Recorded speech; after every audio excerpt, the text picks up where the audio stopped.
வணக்கம் நண்பர்களே. இந்த வீடியோவில் நாமக்கல் மாவட்டத்தில் அமைந்திருக்கக்கூடிய வட்டமலை வேலாயுத சுவாமி திருக்கோவிலை பற்றி தான் பார்க்க போகிறோம். வாங்க பார்க்கலாம். குன்றுதோறும் கோவில் கொண்டு அருளும் தெய்வம் முருகப்பெருமான். மலைமேல் இருக்கும் குமரனை சென்று தரிசனம் செய்தாலே வாழ்வில் மேன்மை உண்டாகும் என்பது நம்பிக்கை. அப்படிப்பட்ட அற்புத பலன்களை கொடுத்து வாழ்வில் மாற்றங்களை அருளும் அற்புத தலம் ஒன்று உண்டு. நாமக்கல் மாவட்டம் குமாரபாளையம் பேருந்து நிலையத்திலிருந்து சேலம் செல்லும் வழியில் சுமார் 4 கிலோமீட்டர் தொலைவில் அமைந்துள்ளது இந்த மலைத்தலம்.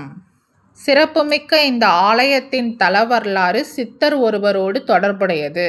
பல்லாயிரம் ஆண்டுகளுக்கு முன் முருக பக்தரான சித்தர் ஒருவர் இந்த மலைப்பகுதி வழியே பயணித்தார். அடிவாரத்தில் ஓரிடத்தில் சிறிது நேரம் அமர்ந்து தவத்தில் ஈடுபட்டார். அப்போது ஓர் அசரீரி கேட்டது. பக்தனே, இந்த மலையின் மீது மேற்கு புறத்தில் நான் குடிக்கொண்டிருக்கிறேன். உன் கண்களுக்கு மட்டுமே புலப்படுவேன் என்று ஒலித்தது. அதை முருகனின் கட்டளையாகவே உணர்ந்த சித்தர் மலைக்கு மேல் ஏறி சென்றார். அங்கே அசரீரி குறிப்பிட்ட இடத்தில் மயில் மீது அமர்ந்த கோலத்தில் கருணையே வடிவான வேலாயுத சுவாமி காட்சியளித்து மறைந்தார். சித்தர் இப்பிறவியில் செய்த தவப்பயனை அடைந்த மகிழ்ச்சியில் அந்த இடத்திலேயே சிறு குடிசை அமைத்து வேலாயுத சுவாமி சிலையையும் வேலாயுதத்தையும் பிரதிஷ்டை செய்து வழிபட்டார். தொடர்ந்து மலைக்கு மேல் இருந்த தீர்த்தச் சுனையில் இருந்து நீரெடுத்து வந்து வேலுக்கு அபிஷேகம் செய்து வழிபட்டு முருகனின் திருவருளை பரிபூரணமாக பெற்றார். இதைத் தொடர்ந்து கடும் தவத்தில் ஆழ்ந்துவிடும் நோக்கத்துடன் மலையின் நடுப்பகுதியில் உள்ள குகைக்குள் சென்ற சித்தர் அதன் பிறகு வெளியே வரவே இல்லையாம். இந்த குகை இன்று சித்தர் குகை என்று அழைக்கப்படுகிறது. இந்த செய்தியை அறிந்த மக்கள் மலையேறி வந்து சித்தர் உருவாக்கிய குடிசை கோவிலில் வழிபாடு செய்தனர். அப்படி வந்து வேண்டியவர்களுக்கு வேண்டும் வரம் அருள்பவனாக அந்த வேலாயுத சுவாமி திகழவே பக்தர்கள் அவரை கொண்டாட தொடங்கினார்கள். பிற்காலத்தில் சித்தர் உருவாக்கிய குடிசை இருந்த இடத்தில் தற்போது திருக்கோவில் கட்டப்பட்டுள்ளது. ஆலயத்தின் மூலவராக வேலாயுத சுவாமியே அருள் புரிகிறார். அவரின் திருக்கோலத்தை காண மனம் மகிழ்ச்சியும் ஆனந்தமும் சிலிர்ப்பும் அடைகிறது. முருகப்பெருமானே இங்கு மற்றொரு சந்நிதியில் வள்ளி தெய்வானை சமேதராகவும் காட்சி தருகிறார். மேலும் காசி விஸ்வநாதர், துர்க்கை ஆகியோருக்கும் இங்கு தனிச்சன்னதிகள் உள்ளன.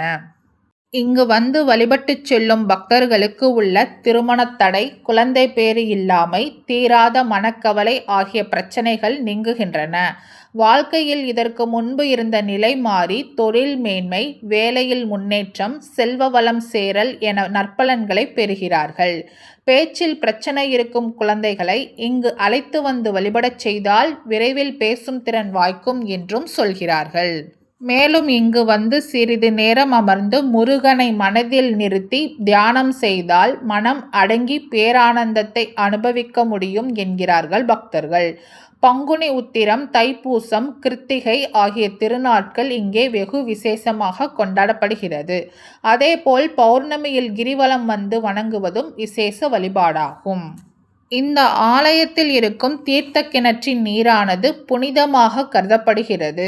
இந்த மலைக்கோவிலில் இருந்து சுமார் 5 கிலோமீட்டர் தொலைவில் அமைந்திருக்கும் பவானி கூடுதுறையில் சங்கமிக்கும் அமிர்த நதி, காவேரி, பவானி ஆகிய 3 நதி தீர்த்தங்களும் இந்த கிணற்றில் ஊறுவதாகவும் அதனால் அது புனிதத்தன்மை மிக்கதாகவும் கருதப்படுகிறது.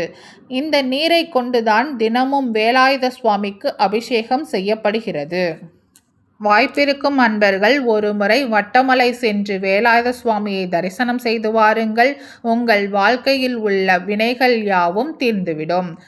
இந்த வீடியோ உங்களுக்கு பிடிச்சிருந்தால் லைக் பண்ணுங்க, ஷேர் பண்ணுங்க, சப்ஸ்கிரைப் பண்ணுங்க. மறக்காம அடுத்து எந்த கோவிலை பற்றி பார்க்கலான்றதை கமெண்ட்ல சொல்லுங்க. நன்றி மக்களே.